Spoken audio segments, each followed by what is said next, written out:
वंदे मातरम। मोहम्मद साहब अपने एक संबंधी के लड़के के साथ सुबह की नमाज पढ़ने गए और वो सुबह की नमाज पढ़ करके लौट रहे थे। गर्मियों के दिन थे, लोग सोए पड़े थे, सड़कों पर सोए पड़े हुए थे। तो उस लड़के ने जो पहली बार नमाज पढ़ने गया था, उसने कहा कि हजरत, इन पापियों का क्या होगा जो उन्होंने अभी तक सुबह की नमाज नहीं पढ़ी। मोहम्मद साहब ठिठके, चौंके और उन्होंने हाथ आकाश की तरफ करके कहा, हे खुदा, मुझे माफ करना, अब मुझे फिर से सुबह की नमाज पढ़नी होगी। इस लड़के के कारण मेरी नमाज खराब हो गई। उन्होंने कहा कि ऐसा कर, तू घर जा और कृपा करके कल से तू मेरे साथ मस्जिद ना आना। कल तक तो तू भी सो रहा था, आज पहली बार मस्जिद में आया नमाज पढ़ने। बाकी सब पापी हो गए और तू पुण्यात्मा समझने लगा और तू मेरे साथ आया तो कारणभूत मैं हुआ, कारण मैं हुआ। तो मुझे जा करके अल्लाह से, खुदा से क्षमा मांगनी है। तेरे अंदर एक अहंकार पैदा हो गया तो मुझे नमाज फिर से अदा करनी होगी, क्योंकि कारणभूत मैं हुआ। अक्सर ये होता है, धार्मिक आदमी घमंड से भरा हुआ ही होता है।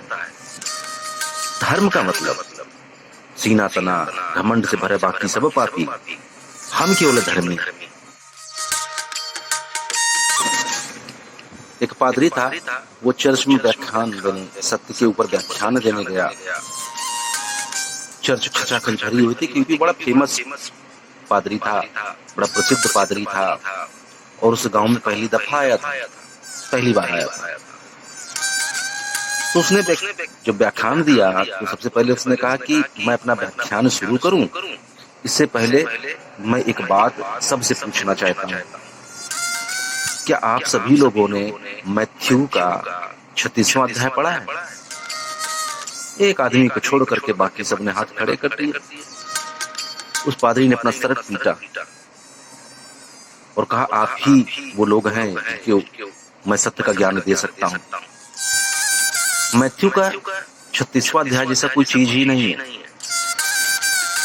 जैसे कोई कहे कि आपने गीता का 20वां अध्याय पढ़ा है। अब 20वां अध्याय कैसे हो सकता है? 18वां अध्याय ही है, 20वां तो हो नहीं सकता है। तो हाथ तो सबने खड़े कर दिए एक आदमी को छोड़ करके। असल में धार्मिक आदमी ये सोच ही नहीं सकता है कि धर्म की बात और मैं न जानता हूं, मैं न पढ़ा हूं। मैं तो जरूर जानता हूं, मैं जरूर पढ़ा हूं। एक अहंकार है उसके अंदर और बाकी लोग हाथ उठा रहे तो मैं क्यों पीछे रहूं भाई, मैं भी तो जानता हूं। सबने हाथ खड़े कर दिए, लेकिन एक आदमी ने नहीं खड़े किए। तो पादरी नीचे उतरा, उस व्यक्ति के पास गया और कहा, धन्यवाद, केवल सत्य बोलने वाले आप ही व्यक्ति हैं।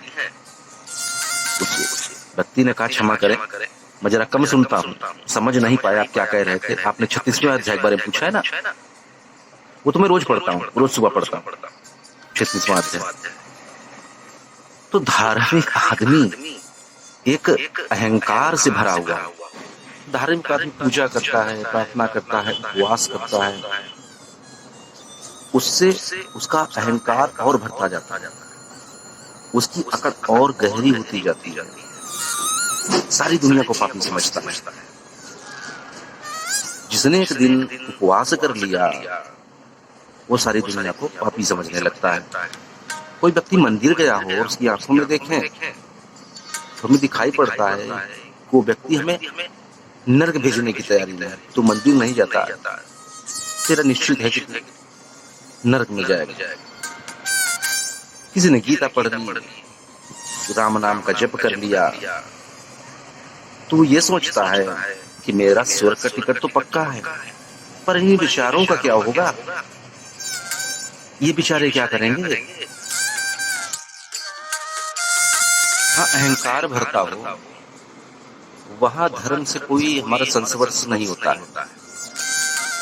धर्म का मतलब, मेरे व्रत प्रार्थना का मतलब, मेरे पूजा का मतलब होता है कि मेरा मैं मिट जाए।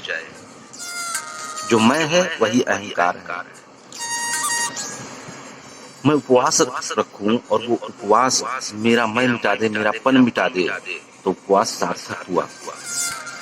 मैं मंदिर जाऊं और मेरे मन में विचार आए कि मैं सबसे बड़ा पापी,